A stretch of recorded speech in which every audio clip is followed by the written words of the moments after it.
हरे कृष्णा। राधे राधे। एकादशी का व्रत सभी व्रतों में विशेष महत्व का होता है। माना जाता है कि इस व्रत के प्रभाव से वर्तमान के साथ पिछले जन्म के पाप भी मिट जाते हैं।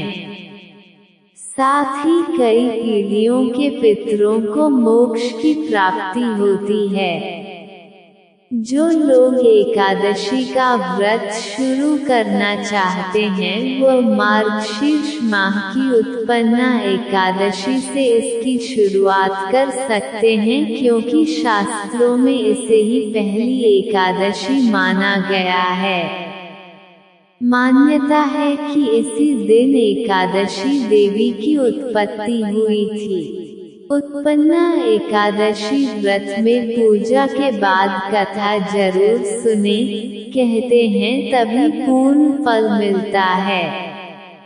आइए सुनते हैं उत्पन्ना एकादशी व्रत की कथा क्या है। सतयुग में मूर नाम का दैत्य उत्पन्न हुआ।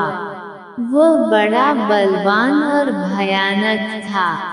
उस प्रचंड दैत्य ने इंद्र, आदित्य, वसु, वायु, अग्नि आदि सभी देवताओं को पराजित करके भगा दिया। तब इंद्र सहित सभी देवताओं ने भयभीत होकर भगवान शिव से सारा वृतांत कहा और बोले, हे कैलाशपति, मूर दैत्य से भयभीत होकर सब देवता मृत्यु लोक में फिर रहे हैं। तब भगवान शिव ने कहा, हे देवताओं, तीनों लोकों के स्वामी, भक्तों के दुखों का नाश करने वाले भगवान विष्णु की शरण में जाओ। वे ही तुम्हारे दुखों को दूर कर सकते हैं।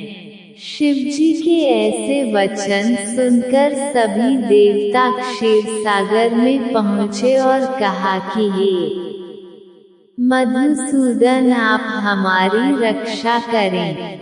कहा कि हे भगवान, दैत्यों ने हमको जीतकर स्वर्ग से निकाल दिया है, आप उन दैत्यों से हम सबकी रक्षा करें। इंद्र के ऐसे वचन सुनकर भगवान विष्णु कहने लगे कि हे इंद्र, ऐसा मायावी दैत्य कौन है जिसने सब देवताओं को जीत लिया है? उसका नाम क्या है? उसमें कितना बल है और किसके आश्रय में है तथा उसका स्थान कहाँ है? ये सब मुझसे कहो। ये सुनकर इंद्र बोले, भगवन, प्राचीन समय में एक नाड़ीजंड नामक राक्षस था। उसके महापराक्रमी और लोकविख्यात मूर नाम का एक पुत्र हुआ। उसकी चंद्रावती नाम की नगरी है। उसी ने सब देवताओं को स्वर्ग से निकालकर वहां अपना अधिकार जमा लिया है।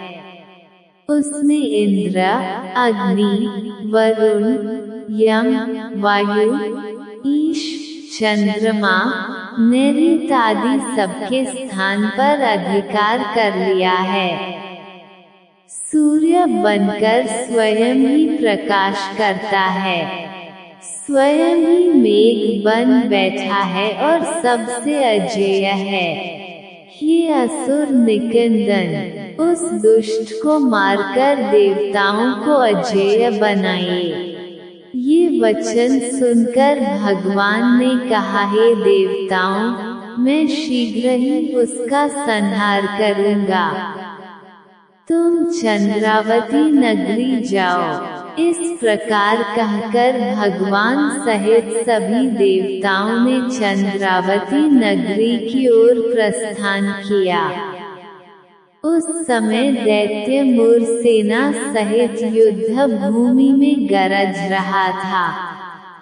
जब स्वयं भगवान रणभूमि में आए तो दैत्य उन पर भी अस्त्र शस्त्र आयुध लेकर दौड़े तो विष्णु ने उन्हें सर्प के समान अपने बाणों से बींध डाला। बहुत से दैत्य मारे गए, केवल मुर बचा रहा। वो अविचल भाव से भगवान के साथ युद्ध करता रहा। भगवान जो भी तीक्ष्ण बाण चलाते वो उसके लिए पुष्प सिद्ध होता। उसका शरीर छिन्न भिन्न हो गया, किंतु वो लगातार युद्ध करता रहा। दोनों के बीच मल्लयुद्ध भी हुआ।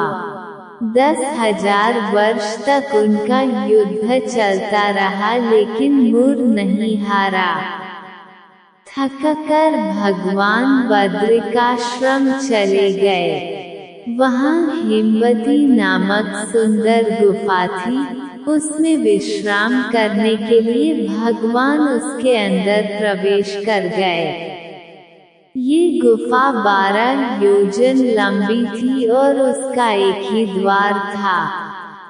विष्णु भगवान वहाँ योग निद्रा की गोद में सो गए। मुर भी पीछे पीछे आ गया और भगवान को सोया देखकर मारने को उद्यत हुआ। तभी भगवान के शरीर से उज्ज्वल कांतिमय रूप वाली देवी प्रकट हुई। देवी ने राक्षस मुर को ललकारा, युद्ध किया और उसे तत्काल मौत के घाट उतार दिया। श्री हरि जब योग निद्रा की गोद से उठे तो सब बातों को जानकर उस देवी से कहा कि आपका जन्म एकादशी के दिन हुआ है, अतः आप उत्पन्ना एकादशी के नाम से पूजित होंगी। आपके भक्त वही होंगे जो मेरे भक्त हैं। दोस्तों, ये थी आज की कहानी। उम्मीद है आपको कहानी पसंद आई होगी। कमेंट बॉक्स में जरूर बताएं आपको कहानी कैसी लगी। ऐसी ही और वीडियोस के लिए हमारे चैनल को सब्सक्राइब कर लें और बेल आइकन को प्रेस करें ताकि नई कहानी सबसे पहले आपके पास पहुंचे। कल मिलते हैं एक और नई कहानी के साथ। तब तक राधे राधे।